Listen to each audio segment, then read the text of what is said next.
C'est une véritable révolution qui a connu l'industrie française du fitness en l'espace de 10 ans. Je veux bien sûr parler de la déferlante des salles à bas coût, laquelle a sérieusement bousculé les acteurs historiques d'après l'étude de Xerfi. Alors pourquoi?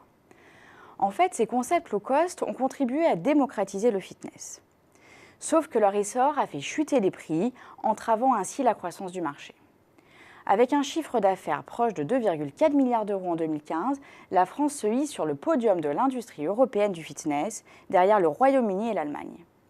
Et si le marché français dispose d'un véritable potentiel de croissance, l'activité des clubs, encore supérieure à 10% à la fin des années 2000, ne connaîtra pas de franche accélération à court terme, selon les prévisions de nos experts. Compte tenu de l'intensification de la concurrence, le marché de la remise en forme va se structurer. Le succès des acteurs du low-cost est réel, mais il repose sur un modèle fragile. Un modèle fondé sur le pari risqué d'une hausse constante du nombre de clients. Sauf que ce rythme effréné d'expansion commence à se traduire par une saturation de l'offre dans certaines villes. C'est d'autant plus vrai que les clubs low-cost sont engagés dans une surenchère mortifère de baisse des prix. La structuration du secteur devrait donc se traduire par de nombreuses défaillances. En réalité, on assiste à une bipolarisation croissante du marché, avec d'un côté le segment du low-cost qui gagne du terrain et sera de plus en plus disputé, et de l'autre des clubs premium à l'abri de la concurrence des salles à bas prix. Des clubs qui ont une réelle avance en matière de confort, de qualité de l'encadrement et de capacité à innover et à renouveler leur offre.